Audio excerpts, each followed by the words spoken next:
todos mais uma vez. Na verdade, eu que agradeço o convite, sempre uma alegria estar aqui. Tem amigos muito queridos aqui na casa, então estar estudando o Evangelho de Jesus, a doutrina espírita, é sempre uma honra para mim estudar com todos. Na verdade, somos sempre aprendizes, né? Então estamos aqui aprendendo juntos. O que nós separamos para conversar hoje é um livro da obra do André Luiz, essa série é intitulada A Vida no Mundo Espiritual, e o Centro Meimei tem um estudo muito didático, deve ser maravilhoso para o Marcelo. O Marcelo foi nosso companheiro de ED, um amigo querido. Eu tenho certeza que deve ser um estudo maravilhoso que trata justamente dessa série, né? A Vida no Mundo Espiritual, que popularmente a gente chama da série Nosso Lar. O livro que nós separamos para conversar, na verdade, são apenas os capítulos introdutórios, porque o livro é bem extenso e complexo. Eu ainda nem terminei de ler, na verdade. É o livro No Mundo Maior. O livro No Mundo Maior é o quinto livro da série, e que é o quinto livro da série, que começou em 1944 e termina em 1968. Começa com o Nosso Lar e termina em 1968 com o livro A Vida Continua. E o No Mundo Maior é o quinto livro, que foi ditado por André Luiz, psicografado pelo nosso saudoso Chico Xavier em 1947. Mas do que se trata esse livro, No Mundo Maior? André Luiz acompanha diversos atendimentos que são realizados no plano superior e auxiliando na crosta terrestre, e ele narra esses atendimentos que têm a essência do socorro às pessoas que estavam com desequilíbrio mental e emocional. São vivências onde uma equipe específica atende desequilíbrios mentais para evitar a loucura, amenizar os traumas que levam ao suicídio. São casos muito interessantes, são 20 capítulos. E, de um modo geral, o livro aborda a complexidade da mente humana e suas inclinações felizes e infelizes. Então, casos como psicoses afetivas, alienação mental, esquizofrenia, obsessões graves, fascinação, epilepsia, perdas dolorosas, suicídio, sexo desregrado, aborto e demência são tratados segundo o instrutor, que essa série, o instrutor que acompanha André Luiz denomina-se Calderaro, ele intitula esse tipo de atendimento feito pela equipe espiritual de psicologia iluminada, que na verdade é o socorro prestado pelos trabalhadores espirituais aos irmãos que estão padecendo dos equilíbrios da razão.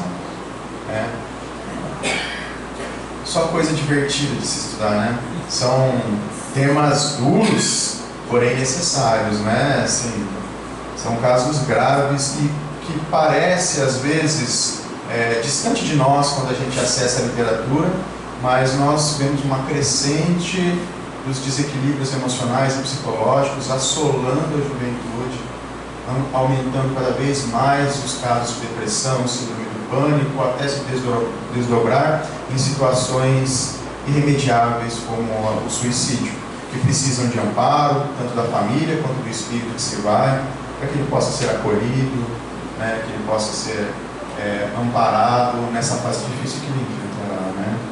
Então nós vemos uma crescente desses traumas. Então é importante que a gente entenda, e André Luiz já traz isso em 1947, tem casos narrados por Calderaro, explicações narradas por Calderaro em 1947, que só foram comprovados pela ciência por volta dos anos 2000, quando se difundiu as técnicas de ressonância magnética, que puderam realmente verificar a região do cérebro que é ativada eletricamente em determinados comportamentos emocionais, que Calderaro já narrava em 1947. Então é um livro belíssimo para quem gosta dessa parte. Eu não sou da área médica, na verdade eu sou um baita de um curioso, então as explicações que eu vou dar aqui são bem superficiais. Obviamente, não esperem descrições detalhadas da mente humana, porque eu não tenho essa condição. Mas o livro narra com bastante minúcia, né, esses fenômenos. Mas o que estava acontecendo com André Luiz? Por que ele foi procurar esse tipo de informação? Resumo dos primeiros capítulos, os primeiros 4 capítulos. André Luiz aproveitava uma semana, dá a entender que é uma semana de férias. Ele diz que é uma semana de afastamento dos seus deveres, é uma semana de férias, né? Ele estava uma semana de folga dos seus afazeres em nosso lar, e ele pede permissão, se não me engano, para o Ministério de Socorro, para ingressar em uma turma de adestramento em que Calderaro era instrutor. E a justificativa de André Luiz é que há muito tempo ele se sentia atraído pelos mistérios da mente. Então ele aproveita esse período de folga para entrar num curso. E eu fiquei até assim constrangido, porque eu não aguentava esperar as férias, fiquei uma semana só assistindo série em casa. André Luiz vai para um curso. Então olha só a diferença do espírito que está com vontade de crescer mesmo. Mas enfim. E o que me chama a atenção é que ele fala que é uma turma de adestramento. Não é simplesmente um curso. É porque adestrar a gente às vezes até associa com palavras meio pejorativas, porque é o treinamento de animais, né? Mas que envolve principalmente repetição, repetição, repetição, né? Então o adestrar tem essa característica de aprender, porém executar ininterruptamente a ação que está sendo adquirida, né? Então André Luiz coloca-se na condição de um ser que precisa de adestramento, de condução, de treinamento. E às vezes a gente acha que simplesmente ler vai solucionar os problemas da vida. Na verdade não, nós precisamos exercitá-los arduamente, inúmeras vezes. O amor, que é o sentimento mais sublime, que vai nos levar à perfeição, quantas e quantas vezes nós precisamos exercitar o ato de amar, que estamos longe de aprender. Então é muito poético a gente ver que precisamos aprender a amar, mas se não nos colocarmos na condição de seres que precisam ser adestrados para amar, fatalmente nos perderemos no caminho, porque é difícil, né? Então André Luiz foi se adestrando. E aí ele encontra Calderaro.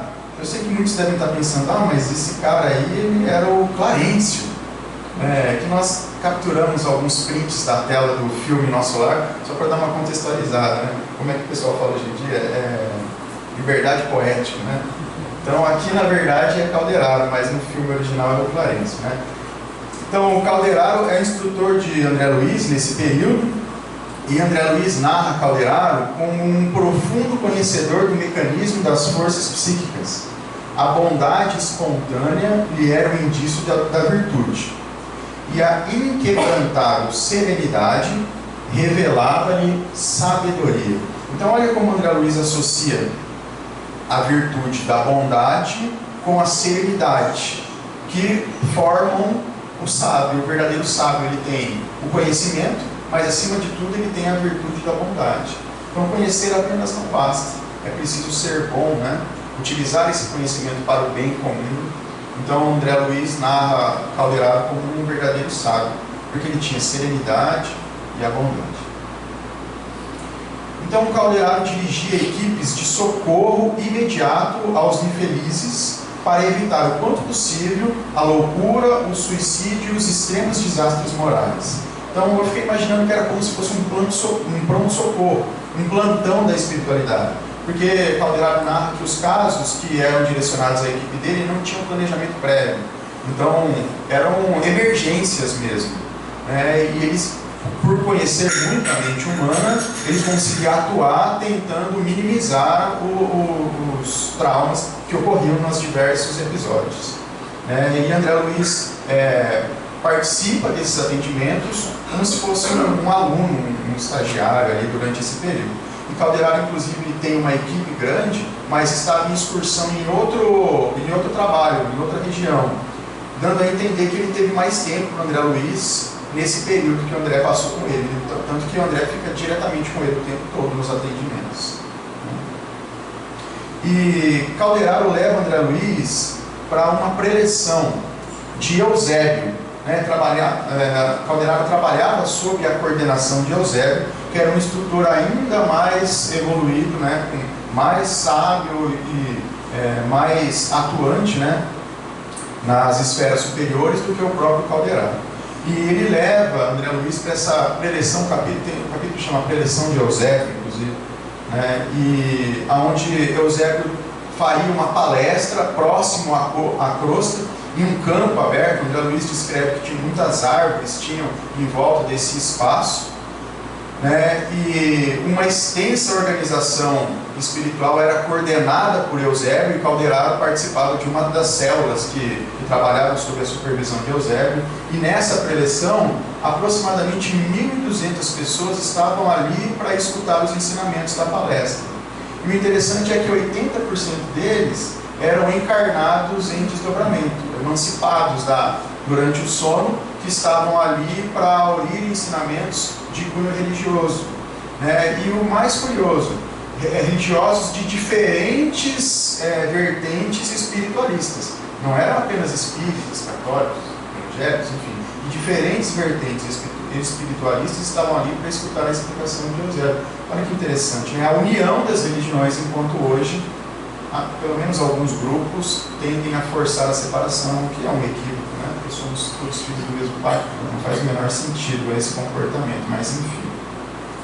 Então, 80% deles estavam assistindo a palestra em desdobramento durante o sono, recebendo lições para preparar a conduta no retorno à vida física, né? No retorno após o despertar. E André Luiz fica ouvindo aquela palestra, e ele narra uma série de pensamentos, ele fica divagando, refletindo sobre aquilo, e parece que ele está conversando conosco. Ele ouve deslumbrado a palestra e pergunta a si mesmo: o que eu teria feito se conhecesse esse ensinamento durante a vida? Porque aqueles irmãos estavam encarnados, eles iam retornar. Talvez não lembrassem integralmente, porque o cérebro não consegue codificar todas as informações quando a gente está em contato com o plano espiritual. Talvez fossem fragmentos ou uma simplificação, mas aquele conhecimento estava ali latente, né? André estava considerando que eram pessoas, entre aspas, privilegiadas nesse aspecto, né? E ele começou a refletir: o que eu teria feito se conhecesse esse ensinamento durante a vida? E mais uma vez eu falei assim: nossa, André, mas para que é isso? Porque parecia que ele estava falando comigo, porque eu estou lendo o livro. O que está acontecendo comigo? Eu estou conhecendo. Parece que ele está perguntando: o que você vai fazer agora que você conhece esse ensinamento durante a vida? Porque nas páginas anteriores tem o discurso inteiro de Eusébio. É como se nós estivéssemos sentados assistindo ele palestrar. E aí, o que faremos da nossa vida com esse conhecimento? O que estamos fazendo com o conhecimento da imortalidade da alma? O que estamos fazendo da nossa vida sabendo que renasceremos? Uma coisa para refletir. Será que as nossas atitudes, os nossos pensamentos, os nossos comportamentos estão sendo modificados para o bem comum? E deveria ser esse o objetivo da nossa vida, uma vez que nós sabemos que a eternidade nos espera e que a felicidade efetiva só se concretizará em nosso coração se vivermos a lei de Deus na íntegra, que é uma lei de amor e fraternidade. Então André me incomodou, quase que eu fechei o livro. Porque é duro a gente reconhecer, pelo menos eu reconheci naquele momento, o quão pouco faço para transformar minha vida em uma vida de ação no bem, não é? E André Luiz fez isso no plano espiritual, mas fez, né? Mas fez. E aí ele continuava as suas reflexões. São longas páginas de reflexões, aqui são apenas alguns fragmentos dos pensamentos dele.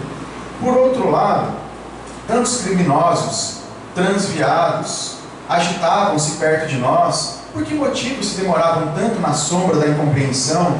Não lhes doeria a condição de seres condenados por si mesmo a longas penas? Então ele reflete tantos crimes, tanta maldade, espíritos que têm conhecimento, resumindo, né? Mas que continuam obstinados no mal. Por que isso ocorre, né? Qual é o motivo desse comportamento distante da lei de Deus? E aí na outra manhã, logo de início, ele aborda Calderaro e comenta da seguinte maneira: que ele pretendia que Calderaro explicasse para ele como se manifestava esse sentimento, essa maldade, né? Por que tantas pessoas ainda permaneciam no crime e na inconformação? Ele até usa uma frase que eu coloquei na íntegra aqui: tais questões me esfervilhavam o cérebro. Dá a entender que ele nem dormiu direito pensando nessas coisas, né? Incomodado. Então, a intenção de André Luiz é: por que tem tanto espírito mal que sabe das coisas e continua mal? Né? A resposta de Calderaro é surpreendente. Antes de mais nada, André, modifiquemos o conceito. Para transformarmos em legítimos elementos de auxílio dos espíritos sofredores, sejam encarnados ou desencarnados, é fundamental compreender. E olha como ele muda o ponto de vista de André. Compreender a perversidade como loucura, desequilíbrio, a revolta como ignorância, desconhecimento, e o desespero como enfermidade, doença. Então, enquanto André Luiz estava preocupado, por que tem tanta gente mal, tanta gente ruim, tanto vilão? Calderaro fala assim: por que tem tantos doentes? Por que tem tantos desamparados? Por que tem tantas pessoas que conhecem pouco o caminho que nos leva à felicidade? Ignorância, ausência de conhecimento. Então é diferente, é um olhar mais terno sobre aqueles que se comportam diferente de nós, ou comportam semelhante, né? Mas se comportam distante do bem. Então, os verdadeiros trabalhadores, né, os elementos de auxílio do plano maior, entendem cada um desses comportamentos, a perversidade, a revolta e o desespero, como doenças da alma, que precisam de acolhimento e amparo, e não de exclusão e condenação. E ele continua: a cegueira do espírito é fruto da espessa ignorância em períodos primários, ou da ofuscação da razão, né, ele usa um outro termo, que é obnulação, mas eu fui ver, é ofuscação, tipo, não consegue utilizar a razão de forma integral, né, nos estados de degradação do ser. Ele já chegou tão baixo na escala humana, que ele já não consegue mais raciocinar de forma organizada, né? Todavia, não dispomos de muito tempo. Conversaremos servindo aos nossos semelhantes de modo substancial, e o nosso lucro será crescente. Aí ele arremata: o verbo gasto em serviço do bem é cimento divino para a realização da alma. Quando o André estava ali querendo bater um papo longo, né? A gente adora jogar a conversa fora. O André falou assim: olha, eu vou te explicar, mas vou te explicar durante o trabalho. Porque o verbo gasto em serviço é cimento para a alma. Né? A gente adora jogar uma conversa fora, né? Calderaro não desperdiça o tempo sagrado, né? E ele explica, André, que o interesse da equipe dele, ele em especial, é o socorro à mente desequilibrada, né? E que para isso convém estudar detidamente o cérebro do homem encarnado e o cérebro do homem desencarnado, em posição de desarmonia, porque aí está o órgão da manifestação da atividade espiritual. Então, no cérebro está o reflexo de como vibra, de como sente, das vontades do ser pensante que é o espírito, né? Então, às vezes a gente quer medicar um efeito, mas na verdade a causa é o espírito. Mas o cérebro é o órgão que mais puramente descreve a manifestação desse ser espiritual. Talvez seja a primeira interface de contato, né, de reconhecimento das vontades e do comportamento do espírito, está no cérebro, e depois, obviamente, nas suas ações. E aí, dali a alguns instantes, eles saem da colônia e vão direto para a crosta, e dá a entender que é um pronto-socorro, um hospital, onde tem um irmão acamado, fisicamente acamado, em situação bem grave de desequilíbrio nervoso, e ao lado um irmão que o acompanhava obsidiano, né? Era alguém que há muito tempo estava preso ao encarnado por questões de vida comum, né? Na verdade, mais para frente a gente vai comentar sobre isso. Mas tinha ali o obsessor e o obsidiado. Então, André Luiz e Calderaro entram no hospital e diante do leito, o enfermo que estava ali deveria ser o primeiro socorrido da jornada de Calderaro com André, né? A entidade que não se dava conta de nossa presença em virtude de suas vibrações grosseiras fixava toda a atenção no doente. Então nem encarnado e nem desencarnado perceberam a entrada de André Luiz e de Calderaro, né? E aí o que chamou a atenção de André Luiz é que eles pareciam visceralmente jungidos, é esse o termo que ele utiliza, ligados, unidos, por uma rede extremamente abundante de fios fininhos, tenuíssimos, que ligavam a parte do cérebro até o tórax. Então eles estavam conectados e pareciam prisioneiros um do outro, né? André Luiz comenta que o pensamento de um deles habitava o cérebro do outro e que eles estavam em circuito. Pensamentos e sentimentos iniciados em uma extremidade repercutiam imediatamente na outra. Então, às vezes a gente lê o Evangelho da importância do perdão e não faz ideia das consequências, né, dessa busca pela vingança, como de fato nós estamos mais intimamente ligados aos agressores ou ao agredido, né? Então, nesse caso, André Luiz narra uma conexão fluídica poderosa, ao ponto de eles estarem quase em uma simbiose. Obsessor e obsidiado vibravam continuamente na mesma sintonia, né?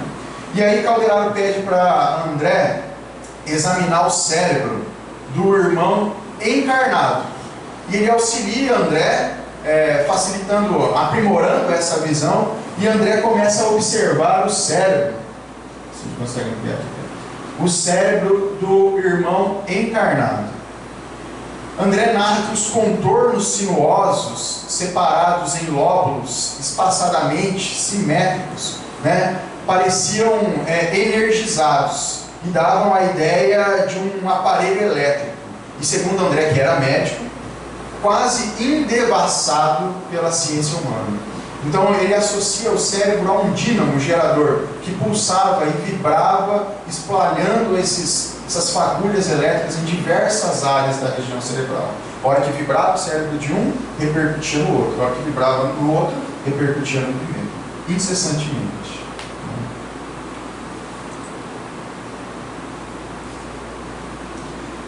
Aí Calderaro diz: observa agora o mesmo órgão no amigo desencarnado que o influencia. E André Luiz começa a prestar mais atenção nas características do cérebro perispirítico do irmão desencarnado, que é o Camilo. O encarnado é o Pedro, o desencarnado é o Camilo. Decorrido alguns minutos, concluí que a parte do ritmo vibratório tinha sobre os olhos dois cérebros quase idênticos. Então eles tinham ali, André Luiz disse que se pudesse lavar o cérebro do irmão encarnado, tirando as substâncias mais densas, e pudesse observar as duas peças, ele tinha duas peças idênticas. E daí? O que isso quer dizer? Que o perispírito tem cérebro? Tá, bem, isso é óbvio. Mas a essência desse ensinamento é o seguinte: nós vamos conservar exatamente a estrutura que temos aqui. Então, se nós já reconhecemos que algum comportamento nosso causa desregramento orgânico e que isso repercute na nossa saúde física ou mental, se não começarmos agora a procurar a cura, ou pelo menos a minimizar os efeitos, nós vamos levar exatamente a mesma estrutura danificada para a vida espiritual. Porque os cérebros são idênticos e estavam ligados há muitos anos. Narra o episódio que há mais de 20 anos eles estavam ligados. Então olha como a sintonia vibracional trouxe a identificação de um aparelho que é um órgão, né, físico, um órgão perispiritual. Se quisermos realmente modificar a nossa estrutura, temos que começar imediatamente, porque não viraremos anjos após o desencarne. E as feridas não vão se curar se não tivermos merecimento e não tivermos nos esforçado para isso. Vamos continuar exatamente como estamos. Exatamente. Então é um alerta para que a gente possa se recompor e, por mais difícil que seja, reorganizar a vida para hábitos mais saudáveis, porque levaremos essa herança conosco. O corpo é uma veste, mas que prestaremos conta do empréstimo. Não é? E Calderaro explica para André: o cérebro é o órgão sagrado da manifestação da mente, que está em trânsito da animalidade para a espiritualização humana. Ele faz uma longa explicação sobre o processo evolutivo do cérebro até chegar ao estado do reino hominal, né? Mas o que mais chama a atenção é a explicação a hora que ele começa a trazer a teoria cerebral atual do nosso comportamento mental. É muito interessante, eu trouxe alguns conceitos, denominados no livro de teoria cerebral de Calderaro. Ele começa explicando o seguinte, que toda a província cerebral, que foi observada por André Luiz, pode ser dividida em 3 regiões distintas. Isso pela emanação luminosa, que André Luiz observava, que tinha os sinais elétricos, que davam a entender que eram fagulhas luminosas, e que essas fagulhas se comportavam de modo diferente em 3 regiões distintas do cérebro, né? Então, a primeira, a medula espinhal, que tinha uma quantidade menor de luminosidade, o córtex motor, que tinha uma região intermediária, e os lobos frontais. Aqui eu coloquei uma imagem do córtex frontal, que é a região mais central do lobo frontal, né? Então, essas 3 regiões, segundo André Luiz, se caracterizavam por intensidades luminosas diferentes. E Calderaro começa a explicar a André Luiz que isso acontecia justamente porque elas tinham funções diferentes no comportamento humano, né? Mais luz nos lobos frontais, menos no córtex motor, que é essa região central, e ainda mais sutil a iluminação da medula espinhal, né? Onde os raios se faziam difusos e opacos. Vamos entender melhor um pouquinho cada uma delas. A medula espinhal está localizada no tronco encefálico, onde começa o pontinho vermelho e se desloca em todo o centro da coluna vertebral, né? Então, é uma massa neuronal em forma de cone responsável por funções autônomas, involuntárias, que vão desde o vômito até o estímulo. E por ela se deslocam todos os estímulos, porque os neurônios transmitem os sinais elétricos até as vias referentes, onde vai dar, por exemplo, a contração muscular em uma região específica. Então, é o canal de sinais elétricos que vai ramificando por todo o nosso corpo. Mas, acima de tudo, ela guarda os estímulos, né, os reflexos, inclusive os reflexos condicionados, que vem lá da teoria de Pavlov, dos cachorros que salivavam, que são associados a estímulos externos, também se conservam em parte na coluna ou na medula espinhal, né? Mas o que Calderaro explica no perispírito? Como é a função dela? No sistema nervoso, na medula espinhal, diz Calderaro que temos o cérebro inicial. É um repositório de movimentos instintivos. Olha a associação com a ciência física, né? E sede das atividades subconscientes. Figuremo-lo como sendo o porão da individualidade, onde arquivamos todas as experiências e registramos os menores fatos da vida. Ali estão as nossas memórias passadas. No córtex motor, nós temos, de um modo geral, a produção e a transmissão de sinais eletroquímicos que fazem parte do controle das atividades motoras. Tanto atividades motoras amplas, grossas, de força, quanto de precisão, que a gente chama de atividades motoras finas. Então, toda e qualquer ação física voluntária, ela é estimulada pelo córtex motor. Calderaro diz que, no controle perispiritual, o córtex motor, que é a zona intermediária entre os lobos frontais e os nervos, está situado no cérebro desenvolvido, com substâncias e energias motoras do presente. São estes eflúvios que se servem à nossa mente para a manifestação imprescindível do momento atual. A ação do presente é controlada por essa região do cérebro. E faz sentido, porque se o córtex motor coordena a minha ação física, eu estou agindo aonde? No passado ou no futuro? Quando eu aperto o fio para melhorar o contato aqui? É no presente. Então é controlado pelo córtex motor e perispiritualmente é o estímulo da vontade de agir, controlado também pelo córtex motor, né? Isso é fundamental para o atual momento evolutivo do modo de ser. Então, para agir no presente, nós precisamos estar com essa região sadia e atuante. E no córtex frontal, No plano físico, ele é associado ao planejamento de ações, tomada de decisão, inferência, previsão de consequências, e ele está associado ao comportamento social, ao nosso relacionamento com o sistema que nós estamos inseridos. Então, ali estão associados valores morais, de bem, de mal, de certo, de errado, de acordo com a educação e principalmente de acordo com as regras de conduta que nós nos submetemos. Né? Então, tem um pesquisador americano chamado Jordan Grafman, que ele pesquisa as bases neurais e a função dessa região do lobo frontal. Ele tem uma série de artigos muito interessantes que associam essa região, lesões nessa região, a distúrbios de comportamento. Ele faz pesquisas com veteranos de guerra. Aqueles que sobreviveram, evidentemente, mas que têm lesões graves nessa região, têm distúrbios de comportamento social. E, recentemente, ele publicou alguns estudos que associam lesões nessa região do cérebro a aumento exponencial do fundamentalismo religioso, ou seja, do radicalismo ligado a uma crença qualquer ela que seja. E olha só a explicação do Calderaro sobre a função perispiritual dessa região.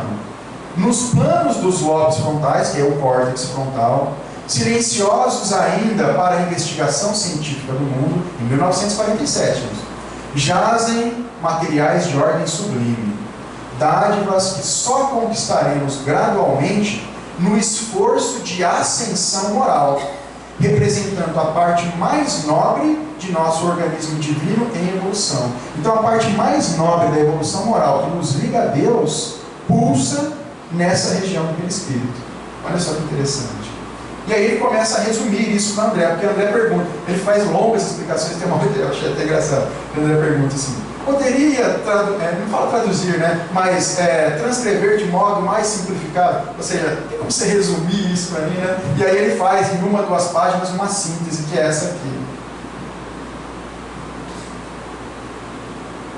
Córtex frontal, futuro. Medula espinal, passado. Córtex motor, presente. E aí ele conclui: nos lobos frontais recebemos os estímulos do futuro, no córtex motor abrigamos as sugestões do presente, e no sistema nervoso, que é a medula espinhal, arquivamos as experiências do passado. Nervos, zona motora e lobos frontais no corpo traduzem-se em impulsividade, experiência e noções superiores da alma. Constituem campos de fixação. Então nós podemos vibrar exclusivamente em uma única região, de acordo com os traumas que nós passamos, com as vivências, com os nossos desejos vinculados à vingança, por exemplo. Estamos vibrando efetivamente no ciclo das nossas memórias, ou seja, na região da medula espinhal. E aí olha só que interessante, ele diz: a demora num desses planos, com as ações que lhes são consequentes, determina a destinação do cósmico individual. A criatura estacionária na região dos impulsos do passado perde-se num labirinto de causas e efeitos, desperdiçando tempo e energia, revivendo, rememorando coisas que às vezes trouxeram dor, né? Quem nunca ficou imaginando? Talvez vocês nunca tenham discutido com ninguém, né? Mas às vezes eu fiz esse ato brutal de discutir com pessoas, às vezes até pessoas queridas, e aí passa um tempo e você fica: nossa, mas se eu tivesse falado isso? Quer dizer, você está revivendo a história, né? Baseado numa experiência que está armazenada. Então, às vezes você passa dias em ciclo, em loop, né? Ou com culpa: nossa, não devia ter falado aquilo. Então você está vivendo uma experiência dolorosa que está pulsando nesse campo mental.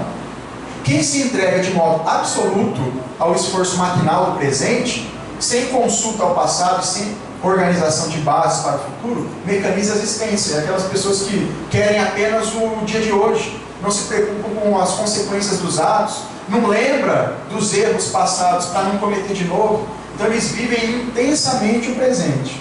né? E os que se refugiam exclusivamente no templo das noções superiores também é um problema, porque sofrem o perigo da contemplação sem as obras, porque para agir eu tenho que utilizar minhas forças do presente, né?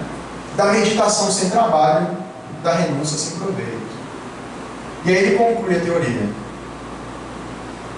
para que nossa mente prossiga ao alto, é indispensável esse equilíbrio, valendo-se das conquistas passadas para orientar os serviços presentes e amparando-se ao mesmo tempo na esfera que flui cristalina e bela da fonte superior de idealismo elevado, ou seja, da esperança de um futuro melhor, da crença, da fé viva que a ação no bem vai fazer com que a gente supere as dificuldades, mesmo que seja em outro plano.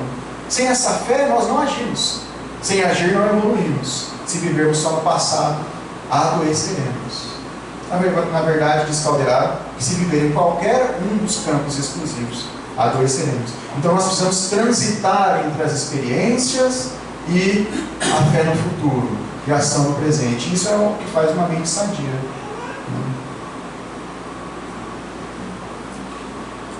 Calderaro fez aplicações magnéticas sobre o crânio do enfermo, envolvendo em fluidos benéficos, e disse após longa pausa: temos aqui, nesse caso, dois amigos enfermos de mente fixada na região dos instintos primários do passado. Há 20 anos o irmão perseguia Pedro, Camilo perseguia Pedro. Pedro, na verdade, tirou a vida de Camilo, assassinou o Camilo, né? Em uma atitude impensada na juventude. Mas durante os 20 longos anos, Camilo persegue Pedro, tortura-o mentalmente, até chegar em uma condição de subjugação terrível, né?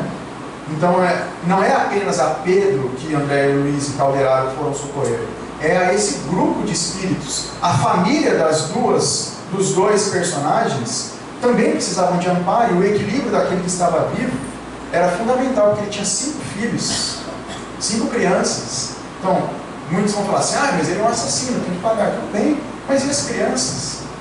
Da lei de Deus ninguém foge. Mas, sem o amor, nós somos apenas juízes frios, não é? E André Luiz percebe que depois dessa aplicação de passes, esses fluidos magnéticos, o Pedro, que é o encarnado, adormeceu e se desdobrou, mas estava mais sereno, e Camilo também estava mais calmo. Aí André Luiz pensou: bom, então agora eles estão mais serenos, estão mais tranquilos, Calderaro vai conversar com eles, e vai esclarecer, vai orientar, né? Porém, Calderaro guardou o silêncio.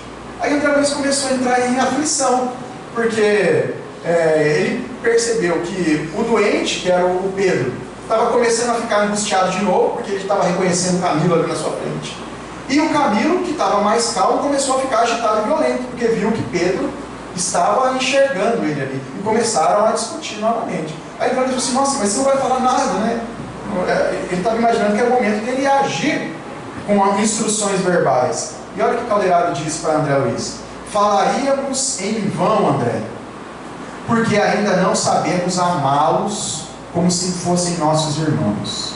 Para nós, espíritos de raciocínio avançado, mas de sentimento menos sublime, são eles dois infortunados e nada mais, dando-lhes no momento o que dispomos. Então, que Calderaro reconhecia que, com mesmo toda a sua sabedoria, o que ele poderia doar de verdade ali naquele momento, eram esses fluidos que acalmavam, e apenas isso. O verbo só traria mais irritação. E aí Calderaro fala: a providência divina não foi esquecida.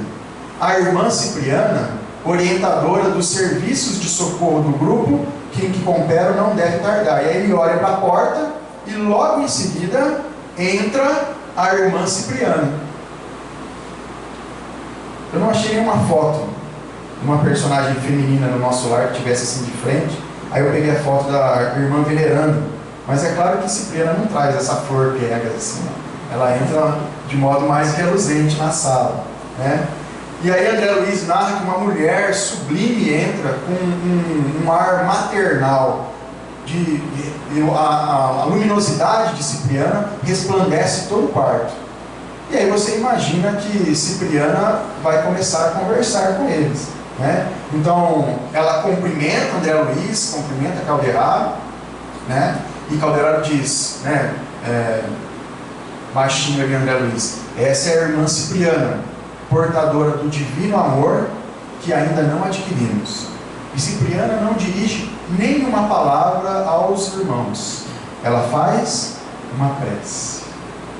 E naquele momento, diz André Luiz, que fagulhas cintilantes invadiram todo o quarto, como se fosse uma chuva de luz, e que imediatamente o comportamento cerebral dos irmãos passaram a vibrar em um outro tom. E só aí, sentindo-se acolhidos por aquela energia, é que ela começa o diálogo de uma forma carinhosa, terna, reconhecendo o erro de cada um, mas principalmente mostrando que o desejo sincero de modificar faz com que Deus ampare os corações aflitos em um novo trajeto. Ela acolhe Pedro nos braços como uma criança, esclarece Camilo e pede para que André Luiz e Calderaro conduza Camilo, que tinham vibrações mais pesadas, até a casa de Pedro, para que ele pudesse ver os filhos de Pedro e sentir a compaixão. E reflete Camilo sobre como ele perdeu a oportunidade de se transformar em um mártir do Cristo, que, vítima da violência, ampara, perdoa e acolhe mentalmente o agressor que, numa atitude irrefletida, endividou-se, mas ele perde a chance e parte transformando-se de vítima a verdugo.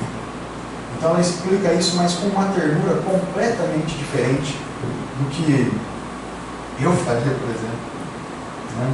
E aí Calderaro conclui para André Luiz, para que a gente não avance muito no horário: com a nossa cultura retificamos os efeitos quanto possível, mas só os que amam conseguem atingir as causas mais profundas, porque a prece e o acolhimento dela mudou a vibração mental deles. Então, só depois deles estarem mais equilibrados e sentindo-se pertencente àquele momento, né?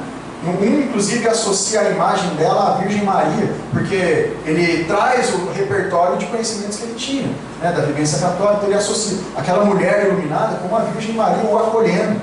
Então ele sente confiança. Só aí o verbo realmente funciona, né? Você já tentaram conversar com alguém que está muito agitado, muito nervoso? A pessoa não escuta. Uma frase de carinho é interpretada como uma lição de moral. Então é necessário identificar o momento certo de agir, né? E aí Calderaro diz a André: somente o poder do amor, como fonte curadora divina, é capaz de equilibrar os tristes quadros de condicionamentos humanos e fixações mentais patológicas. Já em vez de conclusão, eu me recordo de uma experiência própria, claro que nada perto dessa magnitude, mas me marcou muito e me veio muito forte para compartilhar com todos. Que eu participava de um grupo mediúnico, o grupo Alta de Souza, lá no Centro Espírita Nosso Lar, e naquele instante se manifestou um irmão com um comportamento de embriaguez, né? Pedimos a Deus que ele esteja amparado e acolhido, para que a história dele sirva de exemplo para nós, né?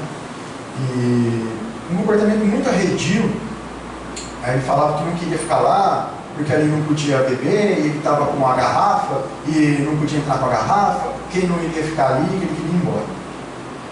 E eu, com aquela minha arrogância, né, de jovem esclarecedor, que tinha parado alguns anos de beber, queria ensiná-lo que sem a bebida ele estaria melhor, e que ali tinha muitas coisas interessantes para ele aprender, que ele iria evoluir, mas isso não tocava de forma alguma. E a conversa se estendeu, esse debate, porque no fundo eu não queria convencer a ficar com carinho, eu queria vencê-lo. E isso é um comportamento extremamente equivocado, né? E o tempo foi passando e eu comecei a ficar preocupado, porque o médium já estava há bastante tempo, né? E aí de repente ele parou um pouquinho, falou assim: tem uma freira aqui. Eu falei: graças a Deus, vieram me ajudar, né? Aí, olha só a vaidade da gente, né? Eu fiquei pensando assim: deixa eu ver o que ela vai falar, porque num outro dia eu falo igual, né? E aí ficou aquele silêncio, ela não falou nada. Aí ele falou assim: ela está rezando. Aí depois ele falou assim: ela está me limpando. Ah, com ela eu vou. Ela não disse nada. Agora eu pergunto a vocês: quem de nós, com raras exceções é verdade, teria tamanha ternura de encontrar uma pessoa nesse estado na rua? Imagine fisicamente, limpá-lo em via pública, abraçá-lo, acolhê-lo. A espiritualidade superior não usa palavras, ela usa o sentimento. É isso que transforma as pessoas. A palavra é importante em alguns momentos, mas se ela estiver envelopada pela energia do amor, ela tem um poder muito maior. Naquele momento eu aprendi isso, não aprendi a amar, mas eu aprendi a importância de falar com amor, né? Coisa que a minha incapacidade não permitiu o acolhimento daquele irmão. Mas graças a Deus a espiritualidade não falha, né? Naquele momento era o merecimento do irmão ser acolhido, ele foi com um extremo carinho, sem uma palavra. Então, vamos fazer prece não, né? Vamos pedir a Deus que nos proteja, né? Que nos dê força para que nesses momentos de dificuldade, de embate, de divergência, nós possamos lembrar que somos irmãos, que às vezes vencer o diálogo é um pouco importante do que continuarmos felizes, amigos, parceiros daquele pseudo-opositor, não é? Então que a gente tenha a força de resistir a esse impulso de dominação e falar com ternura, falar com carinho para o bem comum da situação. Às vezes é melhor parecer-se vencido para o bem de todos. Paulo dizia, né? Fiz-me forte para os fortes e fraco para os fracos, para que um dia eu pudesse amparar a todos. Então, não tem problema nenhum fazer-se fraco se isso for para o bem de todos. Né? Que Deus nos proteja. Ampare o nosso dia, ampare a nossa família e ampare o retorno ao nosso lar, nas bênçãos de Deus, nosso Pai, de Jesus, nosso Mestre. Que assim seja.